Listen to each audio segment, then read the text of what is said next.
하나님이 하신 약속들이 성경에 빼곡하게 많이 있는데 그 중에서 가장 중요한 약속이라고 한다면 이것일 것 같아요. 내가 너와 항상 함께하리라. 한두 번 말씀하신 게 아닙니다. 성경 곳곳에서 반복되고 있어요. 창세기부터 볼까요? 야곱이 있습니다. 야곱이 어땠어요? 에서 쌍둥이 형의 장자로의 그 축복을 속여가지고 가로챘잖아요. 그리고 나서 어떻게 했어요? 예? 도망갔습니다. 형이 분노하니까. 도망가다가 어느 들판에서 잠을 자게 됐죠. 잠이 안 옵니다. 자는 그 불면의 시간을 뭐를로 표현해요? 돌베개를 베고 잤다 이렇게 얘기하죠. 그때 하나님께서 앞으로 어떻게 살아가야 할까? 이 밤에 외롭고 홀로 그렇게 있던 야곱에게 나타나셨어요. 뭐라고 말씀하셨습니까? 자, 내가 너와 함께 있어. 네가 어디로 가든지 너를 지키며 너를 이끌어 이 땅으로 돌아오게 할지라. 내가 네게 허락한 것을 다 이루기까지 너를 떠나지 아니하리라. 대단한 말씀이죠. 놀랍습니다. 아니, 야곱이 잘한 게 뭐가 있어요? 형 속여 먹었잖아요. 아버지도 속였잖아요. 아버지가 지금 늙고 모든 감각도 다 없고 그래가지고 누군지 알아보지도 못하고 이게 큰아들인 줄 알고 지금 아버지가 축복한 거 아니에요. 이삭을 그렇게 속였어요, 야곱이. 그런데도 하나님이요, 내가 너와 함께 할 것이다. 위로가 되는 말씀 아닙니까? 우리가 사실은 야곱 같잖아요. 그렇게 하나 더 가지려고 애쓰고 바둥거리고 때로는 하나님만 알아요. 다른 사람 잘 몰라. 그런데 속여. 그런 경우도 있잖아요. 그런데도 내가 너와 함께 하겠다. 너를 떠나지도 버리지도 않겠다. 약속하십니다. 모세에게도 그러셨어요. 내가 너와 함께 하겠다. 원래 모세는 애굽의 궁정에서 자랐습니다. 우리가 알다시피 3개월 만에 태어난 지 엄마가 데리고 있다가 히브리 남자아이를 다 죽이라는 명령이 바로에게서 있었기 때문에 더 이상 숨겨 키우지 못하고 나일강의 갈대 상자에 넣어서 버렸잖아요. 공주가 주었어요. 그걸 건져서. 그래서 이름도 건졌다. 모세예요. 어려서 자라다가 어느 순간 알았을 거 아니에요. 내가 누군지. 자기의 정체성을. 내가 이집트의 왕자인 줄 알았는데 저 히브리 노예예요. 내 동족이. 그렇게 고민하다가 어느 날 자기 동족 히브리인이 이집트 사람들한테 학대당하는 것을 보고 가슴속에서 뜨거운 것이 확 올라왔잖아요. 그 이집트 사람을 쳐 죽였습니다. 그리고 그것이 발각되어서 광야로 도망갔어요. 그렇게 40년, 이제 호렙산에서 양을 치는 목자로 그냥 살고 있어요. 그런데 그 모세에게 그 호렙산 떨기나무 불꽃 가운데 하나님이 나타나셔서 뭐라고 그러십니까? 가라, 이집트로 다시 가서 내 백성을 구원하라. 모세가 뭐라고 대답했어요? 아니, 내가 대체 누구이기에 나를 바로에게 보내고 이스라엘 자손을 애굽에서 인도하여 내라고 합니까? 난 못합니다. 나 못해요. 내가 젊을 때도 실패했는데 지금 무슨 힘으로 할 수 있어요? 난 못합니다. 그때 하나님이 말씀하시죠. 같이 해요. 하나님이 이르시되 내가 반드시 너와 함께 있으리라. 누가 하시겠다는 거예요? 네가 하는 거 아니다. 내가 하는 거야. 내가 너와 함께 있으리라. 그래서 이 백성들이 출애굽했습니다. 어디에 왔어요? 홍해를 건너서 광야, 해방의 땅, 구원의 땅, 자유의 땅, 광야에. 그때 뭐라고 하셨어요?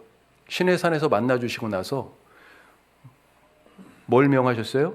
율법의 말씀을 쭉 명하시다가 그 끝에 모세에게 성막을 만들어라 그랬습니다. 광야에서 이 사람들이 어떻게 살았어요? 텐트 치고 살았잖아요. 그걸 기념하는 게 초막절이잖아요.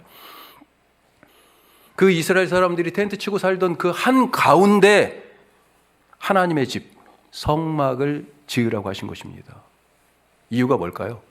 내가 너희 가운데 함께 살겠다. 바로 그것 아니에요? 그것뿐입니까? 낮에는 구름 기둥, 밤에는 불 기둥으로 보여주셨어요. 함께 하는 것을. 하나님 정말 대단하세요. 자, 그리고 광야를 지났어요. 이제 가나안 땅이 눈앞에 보입니다. 그런데 모세가 죽었어. 여호수아가 이제 인도해야 돼요. 여호수아가 걱정이 너무 많습니다. 내가 그동안 모세에게 옆에서 그렇게 보고 배우고 이것도 저것도 다 경험해 봤지만 모세도 못 가본 땅이잖아요. 저기 빈 땅이 아니에요. 어떻게 저기를 차지하고 약속의 땅으로 우리가 삼고 살 수 있을까? 걱정 이만저만이 아닙니다. 발이 떨어지지가 않아요. 그때 하나님께서 나타나셔서 또 말씀하시죠. 자, 같이 해요. 내 평생에 너를 능히 대적할 자가 없으리니 내가 모세와 함께 있었던 것 같이 너와 함께 있을 것임이라. 내가 너를 떠나지 아니하며 버리지 아니하리니. 얼마나 위로가 됐겠어요. 이 말씀대로 하셨잖아요.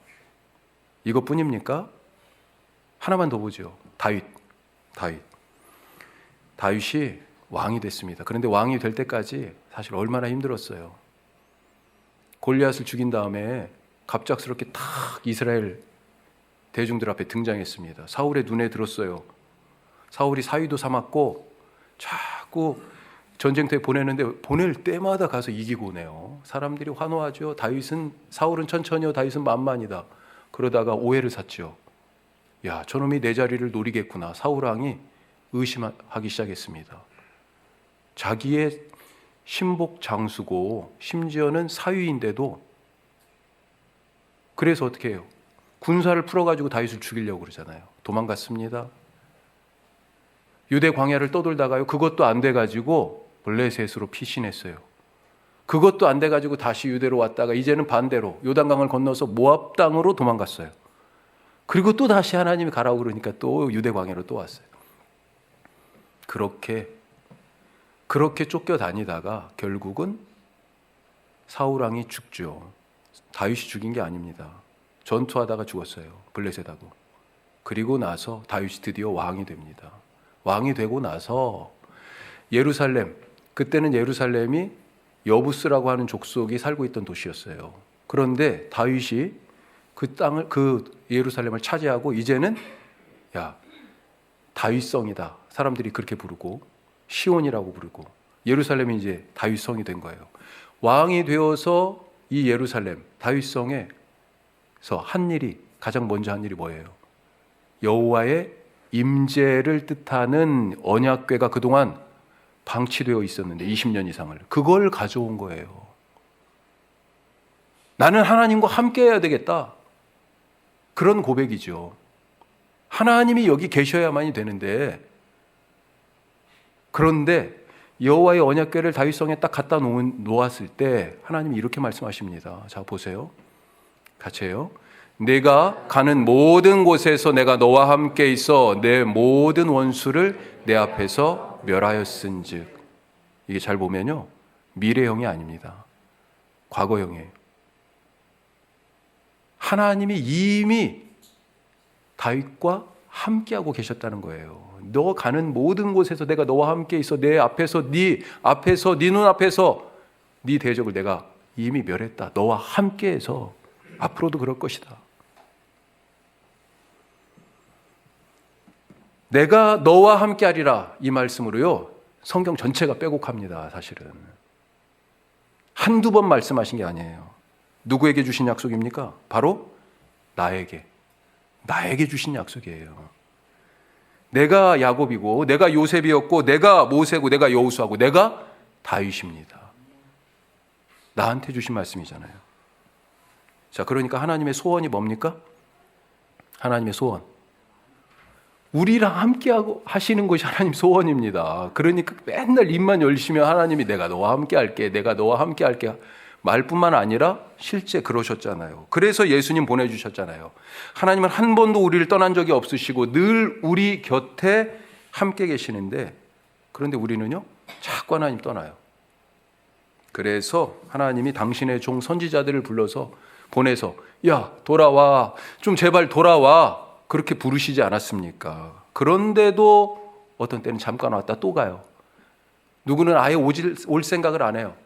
그런데도 오지 않고 또 멀어지니까 이번에는 하나님이요 직접 오셨어요. 직접 오셨는데 그 이름이 뭡니까? 그래서 임마누엘, 하나님이 우리와 함께 계신다는 이름으로 오셨어요. 그리고 죄를 짓고 자꾸 하나님 떠나는 우리의 그 죄 때문에 그러잖아요. 그 죄의 문제를 해결하시기 위하여 그걸 다 짊어지고 십자가에서 죽으셔서 다시 하나님과 함께 사는 천국으로 가는 길을 예수님이 여셨지요.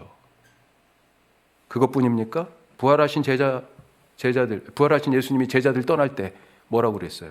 아까 임마누엘 그 말씀이 마태복음에 나옵니다. 마태복음 시작할 때 바로 나오잖아요. 예수님 탄생 이야기. 그런데 제자들을 떠날 때 부활하신 예수님이 성경 마태복음 맨 끝에 맨 마지막 절 중에서도 그 끝에 이렇게 되어 있습니다. 같이 해요. 볼지어다 내가 세상 끝날까지 너희와 항상 함께 있으리라. 아멘. 마태복음은요, 임마누엘로 시작하고 임마누엘로 끝나고 있어요. 하나님이 우리와 함께 하시는 것을 믿으시기 바랍니다. 복음의 핵심, 구원의 핵심이 바로 하나님이 우리와 함께 하신다는 거예요. 그래서 우리 교회가 올해 목회 주제를 함께 웃고 함께 울라 이렇게 잡았습니다. 이런 제목을 주셨어요. 자, 그러면 어떻게 함께 웃고 함께 울 수 있을까? 내가 어떻게 살아야, 우리가 어떻게 사역을 해야, 어떤 공동체가 되어야 나와 함께 하시는, 우리와 함께 하시는 하나님 만나서 우리가 행복하고, 아직도 주님 만나지 못한 사람들, 죄인이죠. 그 죄인들과 예수님이 그러셨는데 예수님처럼 그 죄인들과 함께 웃고 함께 울 수 있을까? 두 가지만 생각해 보죠. 자, 첫째, 같이 합니다. 정죄가 아니라 사랑으로. 정죄가 아니라 사랑으로 사시기 바랍니다. 사람들이 예수님 곁에 갑자기 우르르 몰려왔습니다. 그리고 예수님 발 앞에요, 한 여자를 내팽개치듯이 탁 땅바닥에 던져요. 현행범으로 잡은 거예요. 간음하다가 현장에서 붙잡혔다고. 의기양양한 얼굴로 씩씩거리면서 손에 돌을 들고 있습니다. 모세의 율법에 이런 여자는 돌로 쳐 죽이라고 그랬는데 당신 생각 어떻소, 예수? 주변에 있는 사람들도요, 갑자기 이거 아니, 율법이 지금 법에 그렇게 돼 있잖아요. 무슨 말이 필요해요? 판결이 이미 났는데. 예수님이요, 죄 없는 자가 돌로 치라 말씀하셨습니다. 제가 사실은 엄마 뱃속에서부터 교회를 다닌 사람이지만 그동안에 이 말씀을 잘 못 들어봤어요. 그런데 중학교 때 미션 스쿨에 다녔는데 한 달에 한 번씩 예배를 드렸습니다. 나중에 알고 보니까 우리 교단 교회, 조그마한 면에 있는 교회인데 우리 교단 역사에도 이름이 나오는 교회예요. 근데 하여튼 그때 한 달에 한 번 드리던 그 중학교 채플에서 목사님이 설교하시는데 이 말씀이었어요. 죄 없는 자가 돌로 치라. 이 말씀을 딱 들으면서 제가 뭔가 한 대 딱 얻어맞은 것 같았어요. 제 성격상 약간 이런 스타일이잖아요. 아시잖아요. 그렇지? 이거 틀렸는데 이거 줄이 안 맞아. 제가 지금 다 보세요. 의자 밑에 제가 지금 이제 줄 틀리면 안 돼요. 다 표시해놨어요 이제. 예. 죄 없는 자가 돌을 던져라. 와, 그 말씀이요, 제 가슴을 그냥 쾅 쳤어요. 지금 예수님이 그렇게 말씀하셨어요. 그 말씀하시면서 몸을 굽혀 땅에 뭔가를 쓰셨다. 그때 사람들이요, 그나마 양심이 아직 살아있는 거지 죽은 게 아니에요. 양심의 가책을 느껴. 이렇게 써 있습니다. 하나씩 하나씩 떠나갔다. 여자와 예수님만 남았습니다. 예수님이 뭐라고 그러세요? 너를 고발하던 자들이 어디 있느냐? 너를 정죄하던 자가 없느냐? 나도 너를 정죄하지 아니하노니 다시는 가서 죄를 범하지 말라. 무슨 말씀이에요? 죄가 있다는 얘기입니다. 예수님이 죄 없다고 얘기하신 게 아니에요. 죄인을 어떻게 변화시키는지 보여주시는 겁니다. 너 죄 있어? 다시는 가서 죄 짓지 마. 하지만 어떤 방식으로 이 여인을 대했어요? 현행범인데 한 가정을 파괴한 사람이잖아요. 그런데 어떤 방식으로 대했어요? 정죄하지 않는 방식이에요. 사람이 어떻게 변화될 수 있습니까? 정죄로 변화되지 않습니다. 예수님은 정죄 대신에 돌을 들고 있던 사람들처럼 그래? 당연히 돌 던져야지. 아니에요. 그러지 않고요. 몸을 굽혀 땅에 앉으셨어요. 뭘 쓰셨다고 돼 있죠? 뭘 썼을까요? 여러 사람들이 이걸 썼을 거다, 저걸 썼을 거다 얘기하는 사람들이 있어요. 학자들도. 죄송하지만 성경이 그게 중요했으면 써놨을 겁니다. 여기에서 중요한 건 뭐냐면 예수님이 몸을 굽혀 땅에 쪼그리고 앉으셨을 것 같아. 앉으셨다는 거예요. 왜요? 땅바닥에 던져져 있는 저 여인. 그 여인을 바라본 거죠. 눈이 마주쳤을지도 모르겠어요. 이 여인의 눈높이, 그 눈높이로 내려가신 것입니다. 그렇게 예수님이 사실은 하늘에서 땅에 오신 것 아닙니까? 죄인들 우리가 사는 이 땅에 하늘 보좌 버리시고 어떻게 오셨어요? 자기를 비워 종의 형체를 가져 사람의 모양으로 그렇게 오시지 않았습니까? 우리와 눈을 마주치시려고. 정죄는 내 틀로 남을 재단하는 것입니다. 그걸로는 사람을 바꿀 수 없어요. 중국의 어느 지하철입니다. 사실이에요. 제가 지어낸 말 아니에요. JTBC 사건 반장에 나왔습니다. 예. 한 여성이 의자에 자리를 몇 자리 한 4-5명이 앉을 만한 자리를 차지하고 어떻게 해요? 쫙 누워 있어요. 누워 있어. 다리 딱 꼬고 휴대폰 딱 보고 있습니다. 진짜 사람들이요. 지하철 탔다가 혼자 그냥 4대짜리를 그렇게 대자로 누워가지고 그러고 있는 것을 보면서 와, 불쾌하죠. 예? 황당하죠. 못마땅합니다. 그런 표정으로 쭉 훑어봐요. 하지만 괜히 시비가 붙을까봐 아무도 말을 하지 않고 있어요. 자, 이런 황당한 상황에 맞은편에 앉아있던 한 청년이 일어납니다. 그러더니 자기 겉옷을 벗어요. 그러더니 누워있는 그 여성에게 가가지고 살포시 이 겉옷을 덮어주는 거예요. 갑작스런 호의에 깜짝 놀라가지고 이 누워있던 여인이 벌떡 일어나서 자세를 고쳐 의자에 딱 바로 앉는 거죠. 야, 진짜 순식간에 문제가 해결됐습니다. 나라면 어떻게 했을까 그런 생각이 들었어요. 그 청년처럼 못했을 것 같습니다. 제가 어땠을 것 같아요? 예? 최악을 상상하지 마시고 다른 사람들처럼 속으로 예? 미친 X 그러든지 아니면 참다 못해가지고 가가지고 이거 이래서 되겠냐고 한 소리 했을 것 같아요. 예? 대체 이 청년은 무슨 생각으로 자기 옷을 벗어서 덮어졌을까? 상상은 여러분들께 맡기겠습니다. 예수님이 비유로 이런 말씀을 하셨어요. 기도하러 성전에 올라온 바리새인과 세리 이야기. 너무 잘 알잖아요. 바리새인과 세리는 따로 서서 기도합니다. 이 바리새인이 세리와 따로 서서 기도해요. 그러면서 뭐라고 기도하냐면 저는 저 토색 불이 가늠한 자들과 같지 않고 무엇보다도 여기 같이 올라온 이 세리와도 같지 않음을 주님 감사합니다. 이렇게 기도하는 거예요. 아니 감사 기도를 드리는데 지금 옆에 있는 이 세리 한 발짝 떨어져 가지고 주님 제가 저 세리와 같지 않아서 너무너무 감사합니다. 이렇게 기도하고 있다니까요.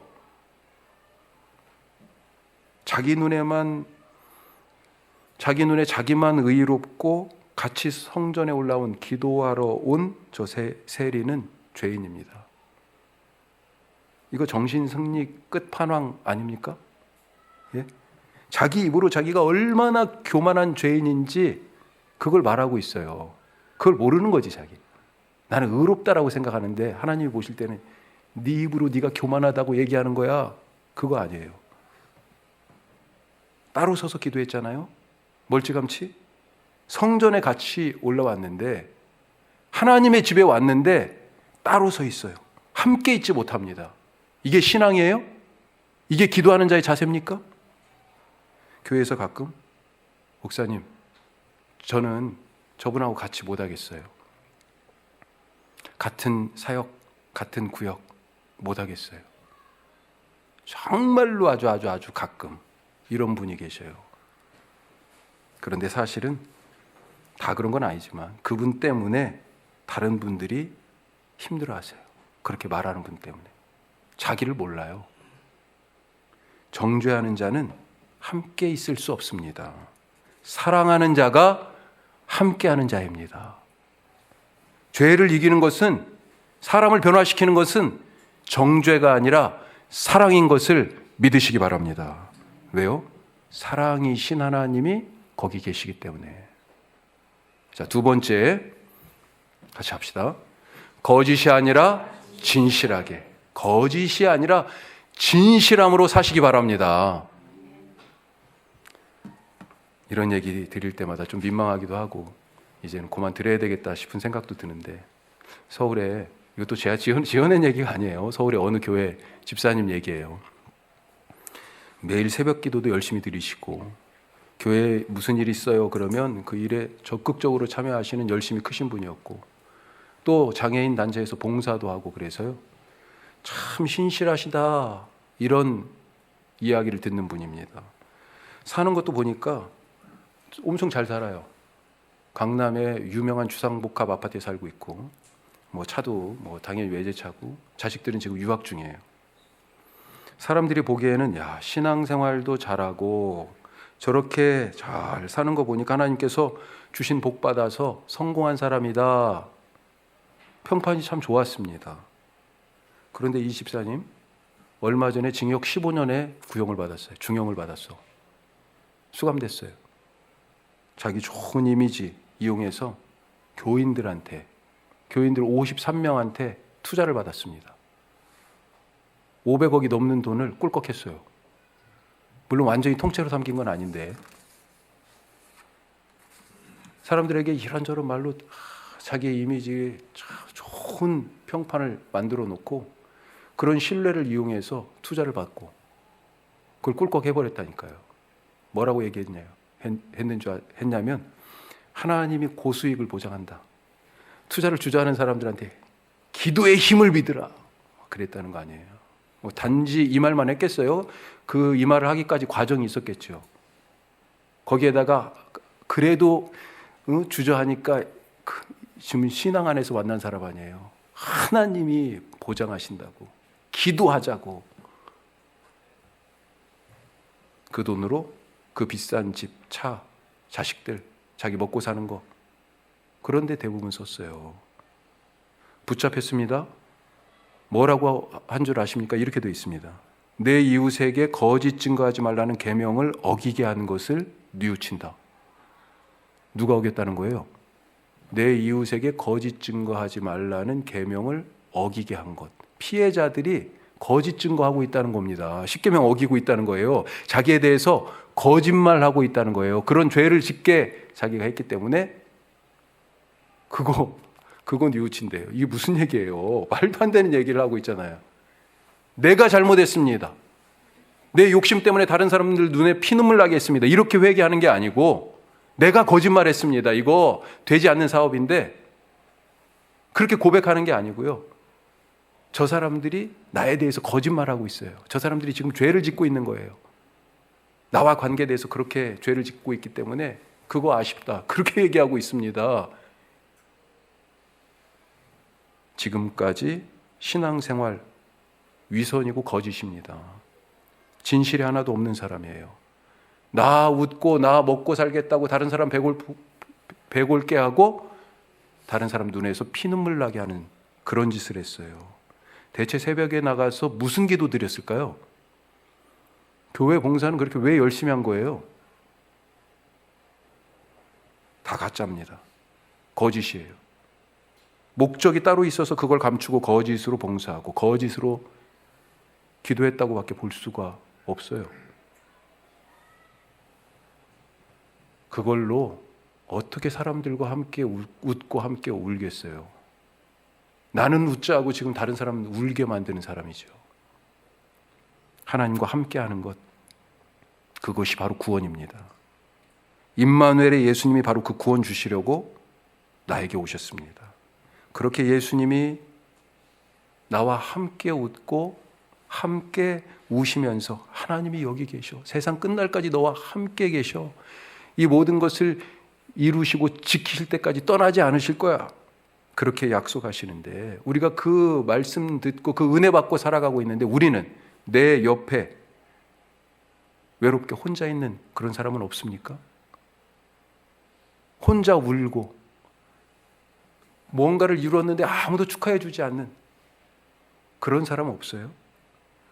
영혼이 아파서 뒹구는데 도울 사람이 하나도 없는 그런 사람 없습니까? 우리 가끔가다 막 속이 뒤틀려가지고 막 배를 부여안고 어쩔 줄 몰라 하는 그런 분들 계시잖아요. 모두가 정죄의 손가락질 하고 있을 때 그에게 예수님처럼 쭈그리고 앉아서 눈을 맞춰 쳐다볼 그런 사람, 그렇게 함께할 사람 없습니까? 예수님이 우리에게 하신 것처럼 거짓이 아닌 진실함으로, 정죄가 아닌 사랑으로 그들과 함께 웃고 함께 우는, 주님이 기뻐하시는 성도의 삶, 그런 원주 함께하는 교회 공동체가 될 수 있기를 주님의 이름으로 축복합니다. 기도하겠습니다.